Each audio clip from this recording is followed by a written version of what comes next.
that is wonderful, Mr. Buthelezi. That is so very interesting.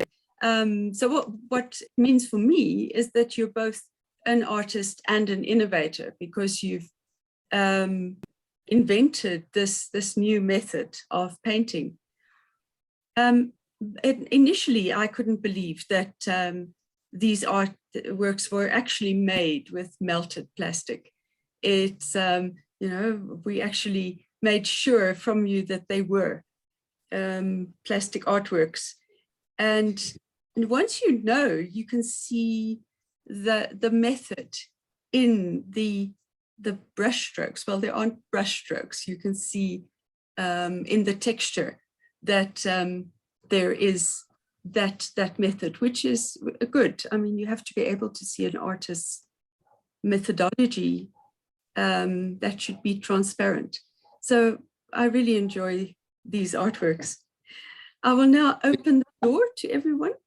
Sorry, Mbongeni, you want to respond to that? Yes, I wanted just to say that, you know, when I was, the first time when I joined Funda Center, you know, for me, it was a completely different world. You know, it was the kind of world that really allowed me to be myself, you know, because it's a creative world, you know, where there is no wrong or right.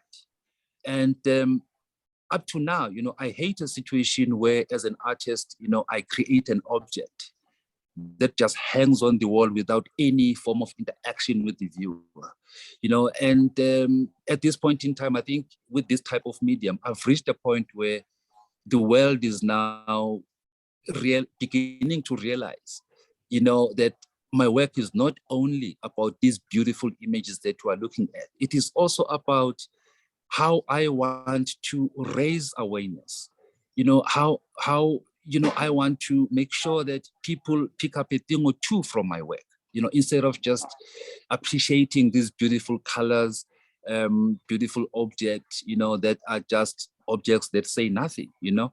I mean, I hate the type of art that is meshed with the curtains, that type of thing, you know, to say, look, you know, I'm creating this type of work because my curtains are blue or red or something. You know, I want the type of work that will really make people begin to think different, you know, in their own way, you know, and be creative. So for me, over the years, really, I've learned that, you know, if some of us as artists, you know, we can really begin to understand that, you know, we need to work with our communities and pick up what are challenges in our society, you know, so that we can begin to expand and make sure that people learn from what we are passionate about. Fantastic, thank you very much. I think we're coming closer to last year's actual annual theme, which was the creative economy for sustainable development. And you can see how sustainable development is an important part of your art. No, look, I mean, just to quickly add on to that, I mean, there is a lot that is happening here. I mean, it's a contribution towards the environment, that is one part. And the other part is creating employment. You know, I mean, this is a small way of saying to people, you literally don't need money at some point as an artist to make a living. You know, it's about bringing different ideas together and make sense out of it and make sure that, you know, you create this object that people appreciate, and when they buy, it's a bonus. But this is where it eventually ends up, you know, where people see a need to actually say, let us support you through buying your work. And I think I've reached that point where, you know, people who have been following my work are now supporting me, and I can support my family, I can support people around me, and it goes on and on and on. And I think this is where I see, you know, this approach getting to.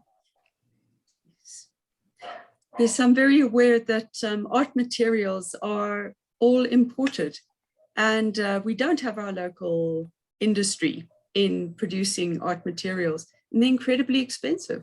So it's a major barrier to entry for artists. And Jancy, may I make a comment? yes, please, Mike.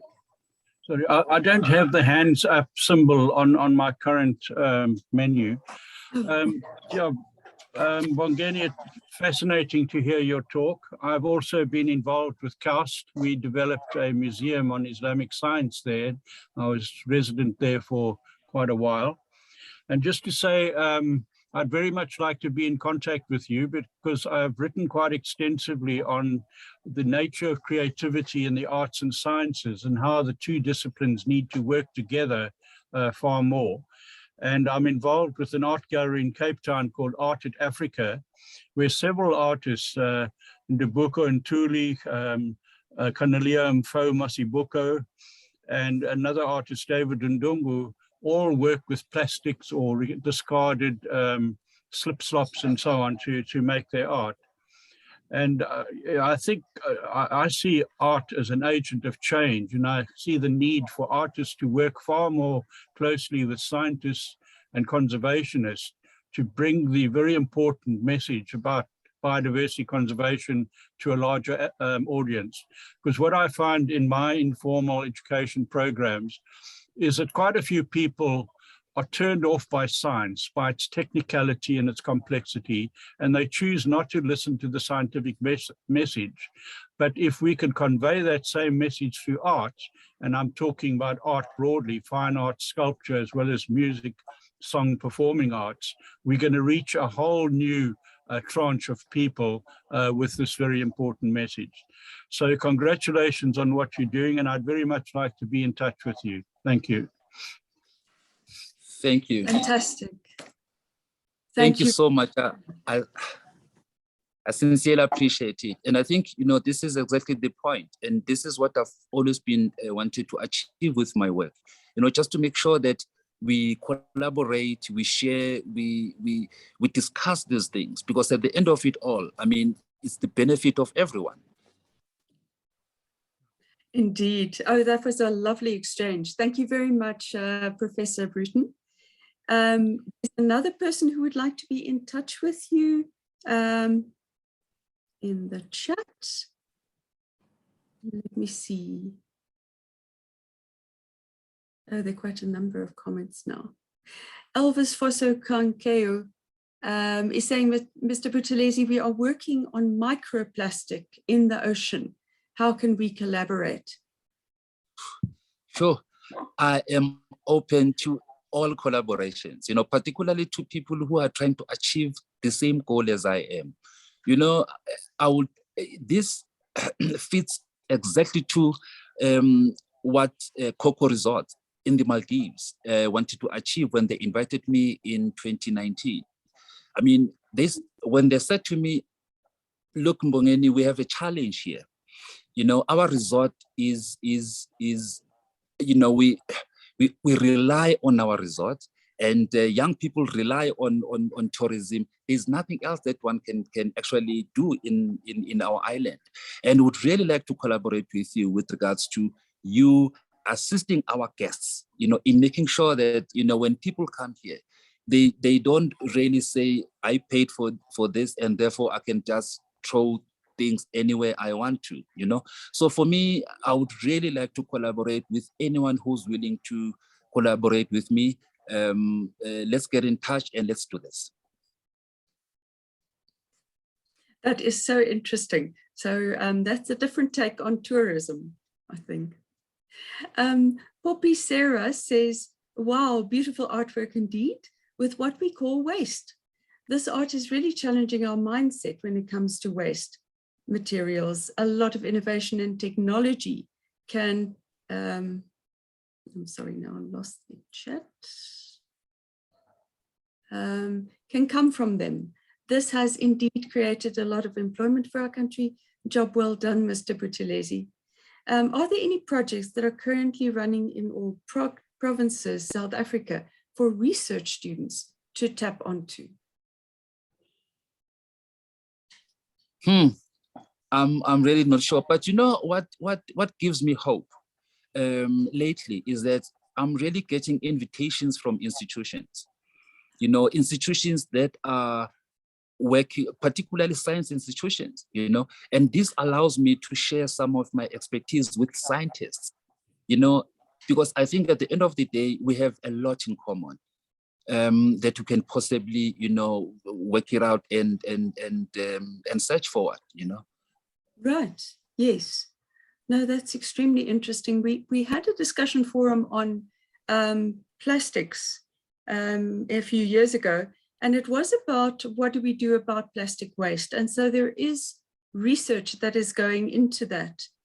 I think this is a gap in the research repertoire that it can, you know, maybe people should think of filling, because it's about reuse of, but in a way that will be permanent, because your artworks, like all paintings, are actually made to last and to be permanent. So Yes. you reuse the plastic, and then in the end, you still have to throw it away. And I mean, if you come to think of it, I mean, since 1991, how many plastics did I ever collected and make part of my work? I mean, for instance, I can quote two examples. I was commissioned by the Legacy Group at the Mandela Square, where I did an artwork that is 35 meters by 4 for the Da Vinci Hotel. You know, and for me, it's a great privilege. I mean, lately I was doing another commission for the new Leonardo Hotel at the Mott Street and Fifth, I think, also in Sandton. I did a 10 by 10 meter square artwork, and to see this artwork hanging on the wall, it's a great honor. You know, it evokes, you know, emotions that I can never express. You know, it goes beyond just monetary value to me. It is a way of saying, look, the world has got so much to offer, and the world has got everything to offer to us. And so at some point, we don't need to manufacture more, because we've got enough already, you know, to reuse and do, you know, even better stuff, you know, out of it. So this is where I'm really trying to get to say, look, the world has got so much. What can we do with what we have already in our disposal, you know, and be able to reuse it, because we have this problem of consuming more than we need, you know? Yes, indeed. Yes. Another comment in the chat from Angela James. It is also about ecosystems and sustainable living.